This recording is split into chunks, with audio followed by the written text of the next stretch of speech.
I call this Healing Through Journaling, Images, Feelings and Faith. But thinking of our theological framework about friendship, a lot of this is a journal. I'll say a little bit more about it in a minute. And basically, I wrote it for my therapist. But let's go to the first slide. Because in the journal, I found a reference to Morton Kelsey's Christopsychology. In fact, it was my colleague at the time, the late Father Brian Goldsmith, who he left a copy for me with a note at home saying it was essential reading if you're engaged in journaling and depth counselling. So I must have given it back to him because I hadn't got a copy, so I ordered a copy. I've had a look at it for this. And he said, no wonder intellectual theology is more popular in most Christian circles, particularly academic ones, than the approach of experience.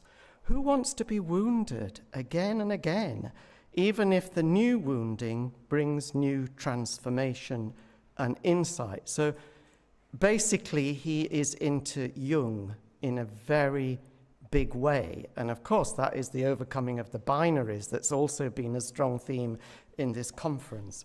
Obviously, he says, only a theology that understands the experience of human brokenness and hurt is able to help those who are wounded and seeking help.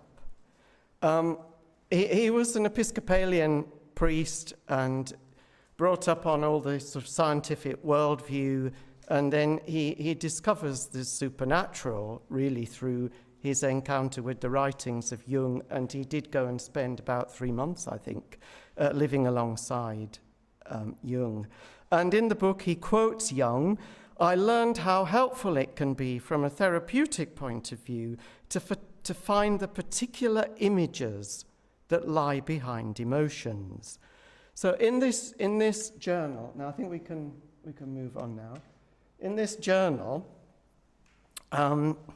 it is very personal. You know, Christy called it a personal view. So some of it you might think, well, what's she going on about? You know, but I hope some of it will resonate with you. And as in all the other talks where there's been personal experience, there's the trigger warning as well, that if you find anything uncomfortable, please leave the room, and so on. So it's basically 3 years. There's the very detailed 1981 diary, and then there are some little jottings and diaries that follow. And so this isn't linear either. It is, we're going to go fast forward and we'll flash back, but I'll explain, and it may not matter anyway. But we begin with a letter from a friend written to me in early 2001, and she says to me and Rob, you're very much in my thoughts and prayers. In my naivety, I thought things were going to go smoothly for you. Even after my phone call, I still thought things would be okay. It came as a shock when I saw your write-up in the Sunday Times. I guess you're about to start the emotional roller coaster ride of your life. Know that I'm thinking of you. God bless you both, A. I met A through the Sybils, Christian Spirituality for Trans People and Their Loved Ones. What she's referring to is the Sunday Times article by its then religious affairs correspondent, the late Christopher Morgan. And he later took his own life, so who knows what sort of trauma was going on there. He believed that the Sybils was full of clergy who were about to transition, which was incorrect, and one of whom he put in the article was a hospital chaplain living in the south of England, which was true because that was me.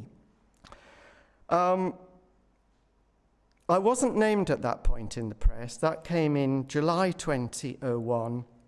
The press officer at work was very good. I then had to write my own narrative to prevent the Sun having an exclusive and ensure that my own words were quoted. So, next slide.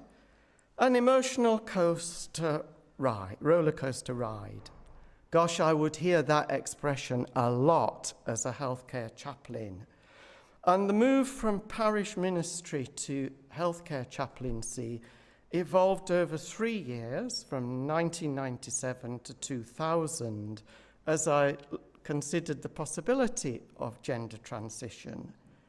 It offered the prospect of separating work and home, public and private. That was quite difficult to do in a vicarage. But I couldn't avoid the journalists forever, as this episode shows. But as roller coaster rides go, appearing in the papers for being queer, and that had happened to me 12 years earlier anyway, that was an easier ride because it was over more quickly, tomorrow's chip paper, than the 9 months and more I would spend negotiating my transition with the acting bishop and the hospital's chief executive. So the acting bishop didn't want to talk to my clinician. He was reading very conservative Roman Catholic writing about trans people that appeared in some issues or was quoted, but has never been peer-reviewed. And the chief executive of the hospital ran a big house church and thought that the Lord had sent him to that hospital to dissuade me from transitioning. That really was a roller coaster ride, actually. But while it was happening, I was working first in Sussex, and then from September 2001 till I retired in London. And in London, things began to settle down. And I was alongside patients who were experiencing far worse trauma than I was in neonatal and burns and so on. So I've told you the pragmatic reasons for this shift into chaplaincy, but my focus was very much pastoral anyway, and in the parish we'd been exploring healing ministry for about a decade. So that move was not unexpected. And next thing. When my appointment was announced, a neighbour gave me a book. It was. I'm not sure whether it was Rabbi Kushner's When Bad Things Happen to Good People, which was moved by the death of his son, but it was something similar. And when you're listening to patients and they open up about their own struggles, they'll usually end with that phrase, but being here, I can see there are people far worse off than I am. Now, why do they do that? It may be because they've shared with a stranger and just want to take attention away from themselves.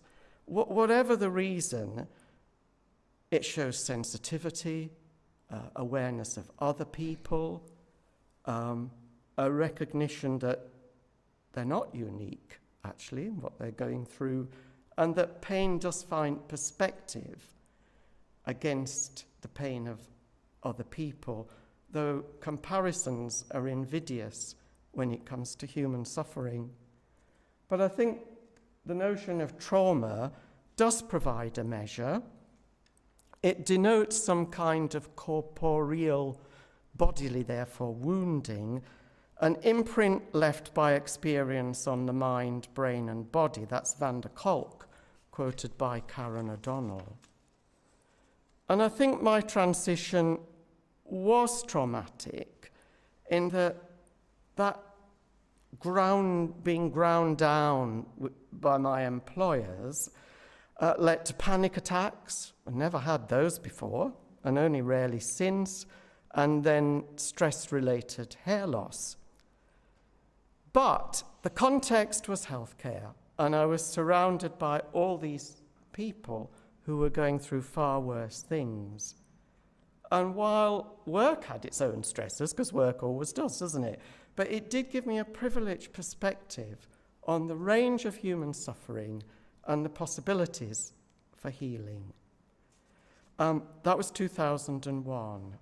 So I'd been in therapy 3 years by then, and that helped me to process what was happening. As I say, there was so much happening in 1998. I felt I had to record everything that was happening. It was very intense. Every day, my poor therapist, used to send this off to her. Look at some of the symbols, images, and feelings that preoccupied me then, and then I think contributed to healing this trauma. So, next slide. So we're going to Mykonos now in 2000. This is a flashback then from being in the hospital in London. I'm 3 months into my new role as a healthcare chaplain in Sussex. I'm on holiday with Rob and friends. And it was a liminal time. I'd been on hormone therapy for 10 months at this point, but I hadn't legally changed my name.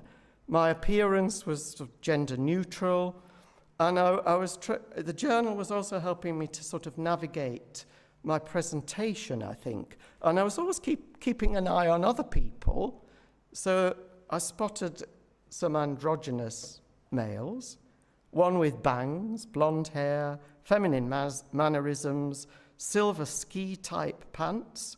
But the next day, they were in dungarees with a neckerchief round their neck, like some sort of US engine driver. And then another day, there was another blonde androgyne, mincing along the quay with tight animal-striped trousers and a silver belt, heading, perhaps, I wondered, next slide, for the 12 Gods male beauty competition. But as a healthcare chaplain, I was also alert to something else. On the first Sunday of the holiday at Mass, I'm coming back from receiving communion. We've got some text now. And up the aisle, which is quite short, the man in the wheelchair who's been at the back begins to move. So I move quite quickly up the aisle to let him through, but he stops and he sighs, Ephphatha. That's me wondering if he says that. Because the priest already handed over the sacrament to an assistant who is consuming it with gusto. Go, go, go, I say to the man in the chair, and he says, no, it's okay. Afterwards, I ask, is the Blessed Sacrament reserved? It isn't. And he doesn't want me to alert the priest anyway. Next slide. I'm shocked by this incident because it does appear to have made a mockery of the Eucharist and the readings from the letter of James about impartial hospitality, and then Jesus' healing of the deaf and dumb man, Ephphatha, be opened. Next slide. I carry a lot of guilt about this. I wake up at 5:30 in the morning and gradually realize this man needed to take responsibility. He could have had a seat up the front. He could have warned the priest or lay person beforehand. He could have asked us to push us down the aisle or just set off after me. But it is very ironic for me because I'm spending a lot of my time at work pushing people to the sacrament, wheeling them in their wheelchairs. Well, I was on holiday, but unable to switch off. And was that guilt for having impeded him, not stepping aside quickly enough? His wound was visible. Mine wasn't. His couldn't be ignored, yet it was. He missed out on communion and healing. He was frustrated in his attempt to get to the altar, like the man in John's Gospel with nobody to carry him to the pool. I could identify as I too felt stuck. Next slide. Stuck. It's a word that came up often in therapy. So it's encouraging that I recognized it was this man's responsibility to ensure he received communion. It wasn't mine. Was that because I was beginning to take responsibility for my own transition and for myself? I'd like to think so. And maybe also the medical model that it's now falling away for gender diverse people, but then it was really strong, and I'd had to see the psychiatrist. It's all very medical. I'd hear a lot about patient-centred care in the NHS in subsequent years, and I tried to practice it. But what's happened to that? It's so bad now, isn't it? There's no patient-centred care for trans people. And this man couldn't achieve his goal. And I noticed that somewhere else. One of the young pelicans with pink feathers attempts to fly in the harbour. He or she stretches their wings, but they've been clipped. They appear angry and frustrated and waddle across the path towards the shop. He lifts a leg and brings his foot to his chest. Caroline, we've just done yoga. Like the man in the wheelchair, the pelican is unable to fly, to go where he would. But like the earthbound pelican, its wings clipped, I was stuck, seeking a gendered freedom and ready to fly, yet 9 months away from changing my documents. So it's hardly surprising I recorded the bird's predicament. I didn't elaborate on this episode in the journal, but I didn't need to, because for some time, the medieval image of the pelican in her piety had become a much-loved archetype, an inspiration to prayer. And in the early 1990s, I asked Rob, who's a herald painter, a heraldic artist, to design a badge for me. And this is it. That's my motto from Mother Julian of Norwich. And he combined it with electric rays. That's a reference to my late father and my brother, who were both electricians. And that was really apt, because the pelican in her piety had become very potent and electrifying as a symbol for me. It signifies Christ in the Eucharist, because to medieval observers, unaware that the food was stored in the pelican's capacious beak, the mother pelican appeared to be feeding her young by pecking her breast. Hence, the pelican in her piety depicts the mother surrounded by her chicks, feeding on her blood. Ornithologically incorrect, but remarkable as an icon, a feminine archetype, a maternal symbol of Christ's sacrifice, his divine self-giving love, nourishing us in the Eucharist. Well, I'd often return to this image in meditation. It spoke of sacrifice, self-giving for others, and inevitably of wounding. The archetype of the wounded healer was popular at the time, especially among healthcare chaplains, because of Henry Nouwen's book of that title. But as time went by, I began to worry about the self-immolation of the pious pelican, the impression of a self-inflicted wound, the danger of emotional self-harm, the potential damage of internalizing shame or phobia. In July 2001, I was invited to surrender my license to practice as a healthcare chaplain and take on a different role in the hospital, maybe patient affairs. But my therapist helped me to see that that would be feeding my sense of shame and that I needed to hold firm. And the more I worked in hospital with people afflicted by forces beyond their control, the easier it became to distance myself from the unhealthy aspects of this archetype, self-harming, self-wounding, and allow it to be what it's always been, an icon of Christ, a model of self-giving love rather than self-inflicted hurt. Anger. Renewing now what I wrote in 2000, I'm amazed how angry I felt, even then, when the transition journey had begun to move forward, but not fast enough, apparently. And we have a trigger warning now, I think. Next slide. I've held on to my frustrations, which I always feel on holiday. Perhaps the core feeling is that I don't want it to end. It comes out as a moan that we haven't been to the beaches or the late night bars. We're missing all the fun.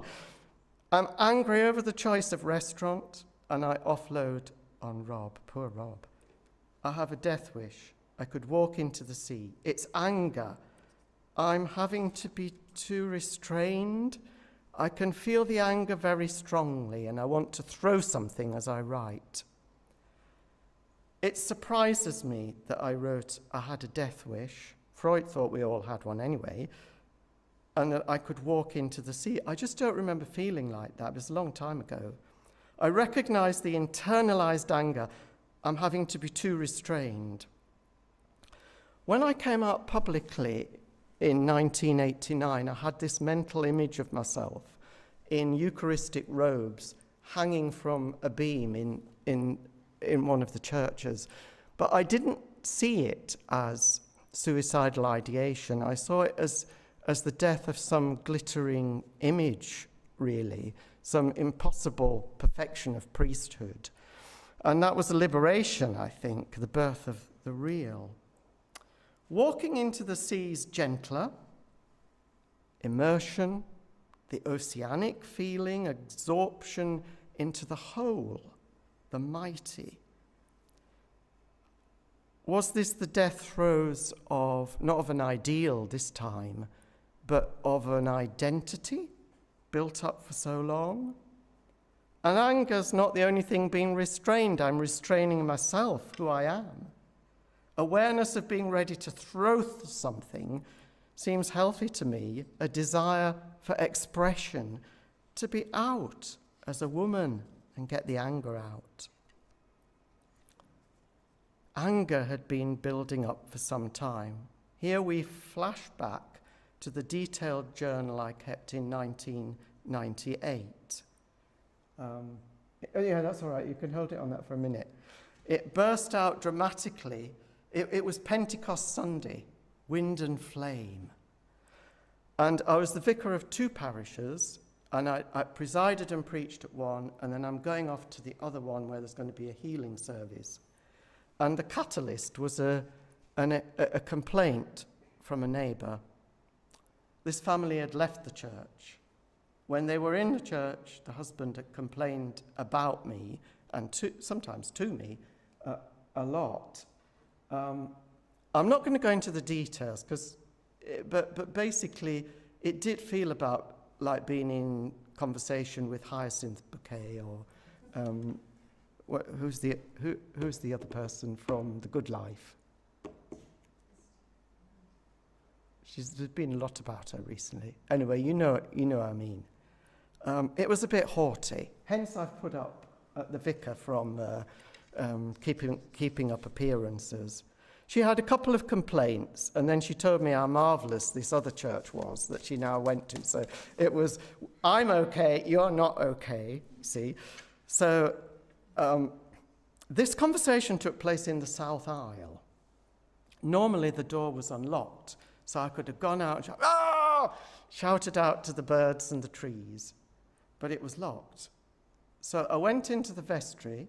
There were two people counting the money, and I roared like a wild animal. Are we there now? Yeah. I went, "Bugger!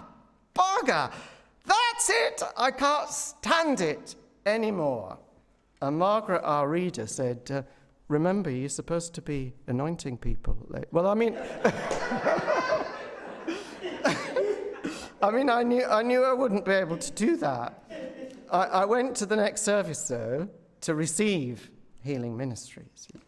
But before setting out, I went to tell Rob, I'm shaking with emotion, and I say, "This is what I've been afraid of, because I'm on an emotional knife edge." Now, I'm not exaggerating how angry I felt. I sat in that church. It's Pentecost Sunday. This lovely person, she's reading Acts 2. And I could have thrown something at her. I really could. But then I begin to calm down. My colleague speaks about the fruits of the Spirit. And then he says, "But when I look in the mirror, oh my goodness, there's none of this patience and self-control." And we all laugh. And I repent of my pride, so easily hurt, my lack of charity, so quick to take offence. I'm burnt out, of course. I must book a retreat soon.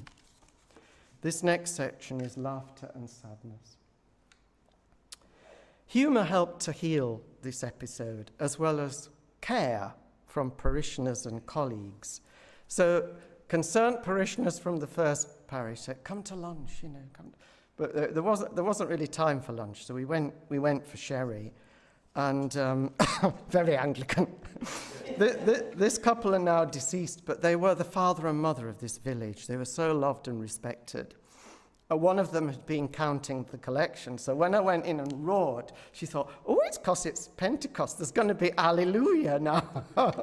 And her husband had been at the other side of the church, and he heard the roar. He said, "Oh, somebody's found a sovereign in the collection."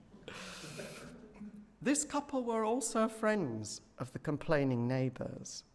And, there was trauma in that family, because one of them had served in Northern Ireland. So again, it's my trauma meeting somebody else's, I think.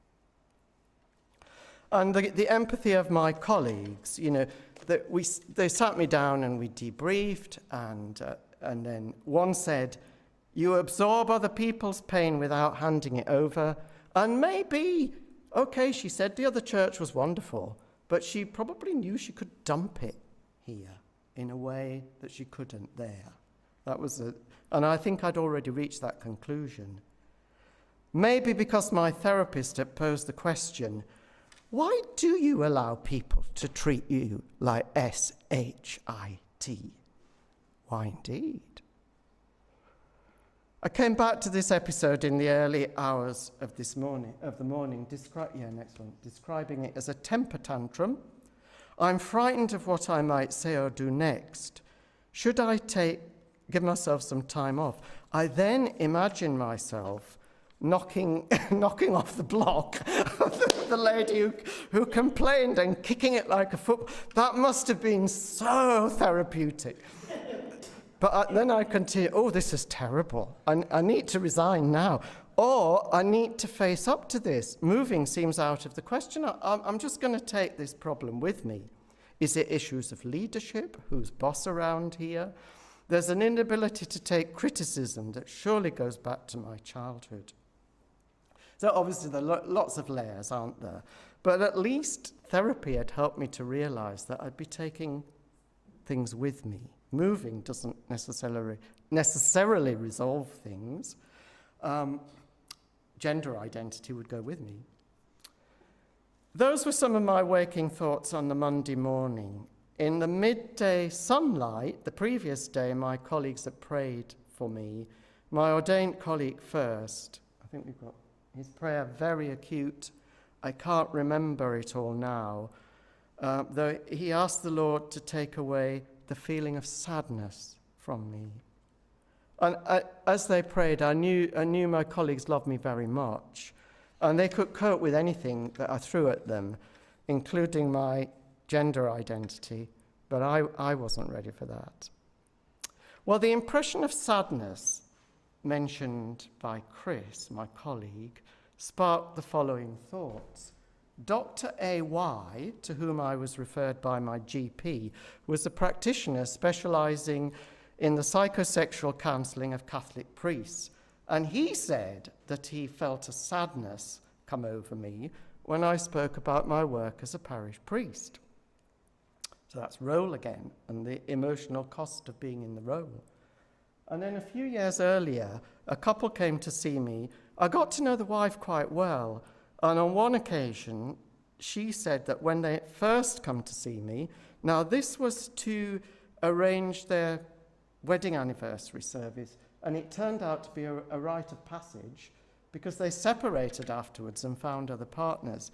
But she felt an immense sadness in the office, my office where they met. Perhaps that was her own sadness in view of what was going to happen, But if it was mine, I tried to work out in the journal what was going on. Partly this was because they were new to me, and I was recently out public as queer and unsure who was in the know and how they might be reacting. Is my gender at the root of the sadness, or is that too easy a conclusion? A resolve. I need to do something about changing my gender. A small step. But what? To see if I feel different about myself, or whether these problems still remain. Why sad? Because publicly out in a homophobic church? My therapist had said, it seems you don't want to end your days in parish ministry. Did I want preferment? Are you ambitious? Was one of the first questions Dr. A.Y. had put to me. If I was, any ambitions were laid to rest when I'd come out a decade earlier. In fact, I enjoyed parish ministry, but I'd been in that parish 13 years and was ready for another challenge, and I also needed to transition. But how to do that was proving to be its own challenge. At least I recognized I needed to unpick these strands and the importance of listening. Too many thoughts and ideas. The early hours are a good time to pray, a time when I've heard God speaking. Shut up and listen then. What do I hear? I listed 3 topics, and this was the first. This evening's story about the freeing of the spirit from its cage. After my exciting Sunday morning and a lunchtime sherry, I had burial of ashes at 3, followed by a funeral visit, which I said was to keep my feet on the ground. I mean, that it conveys the busyness of parish life, the lack of opportunity for processing, but this journal was helping that.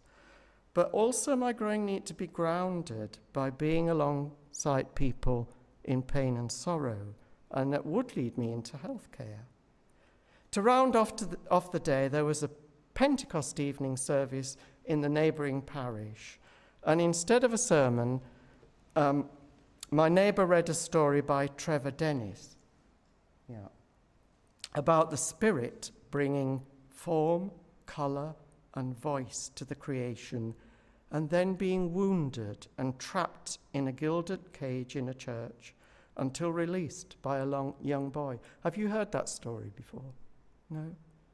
I'm still shaken from this morning, but I'm able to take up these images in the intercessions, which I pray on the spot rather than from a book. What an extraordinary image that is. And I wrote later in the journal, I certainly identify with that feeling of being trapped. Interestingly, I don't mention that the Spirit was wounded. And the gilded cage, I was very conscious of living in one of those, because I think I said to the newspapers about this time, about congregations often being cozy middle-class ghettos. I'm beating the bars of the cage with my wings, longing to fly, as free as a bird. And in the journal that night I write, should I be making arrangements to go and go soon? But in therapy the answer is no, not yet. Stay until the emotional unlocking is done. My therapist, Jay, says this could be a safe place to do that. Thank God for gilded cages. Other people are offering safety to me, but I feel very volatile and unpredictable. Good. The processing, the unlocking, and the continuity of therapy would be so helpful once the cage door finally opened and I encountered that big wide world where the bishops and my CEO were not at all keen to have a trans priest on the team. I'd moved from internal instability to external. But by then, the internal work was sufficiently advanced, just about, to sustain me. But I kept needing to hear the message repeatedly. A year later, in 1999, at a craft and movement workshop, we were working in pairs, and we were talking about the object that we brought with us, and I'd brought a sari. And the young woman paired with me, she said, "Give me that sari and your ring." I've demonstrated this before. I didn't bring it with me today. And she pulled the sari through the ring. The whole sari just went through. And she said, "Look, I feel this energy within you. We could say the spirit within you. And all you need to open up is just that tiny bit. And it'll all come flowing through. It'll help you and it'll help the people around you. Next slide. Opening up sounds lovely, doesn't it? But sometimes opening up involves a serious wound, a trauma. It was so for the Saviour, literally pierced by the lance. From his side flow the water and the blood. My own opening up would mean a wound of rejection from some people, even as I was accepted and embraced by others, and the roller coaster of emotions with which I began. But knowing Christ as victim divine, I was determined, and this happened, it came up again and again, determined not to be a victim and not to be treated like S-H-I-T anymore. Well, not so much anyway, because I think it's inevitable if we're going to try to be Christ-like. That determination was so strong and theological, it was Christological, in fact. Christ is the only true scapegoat. Christ's death has ensured we no longer need to scapegoat one another or ourselves. And a few years later, I read about the scapegoat theory of René Girard, but I already knew not to turn the scapegoat mechanism on other people or on me. I'd emerged from the gilded cage into the hospital, a world where the healing of pain and trauma was the norm, and where, as my new bishop would eventually acknowledge, and I have it in writing, you're in the right place.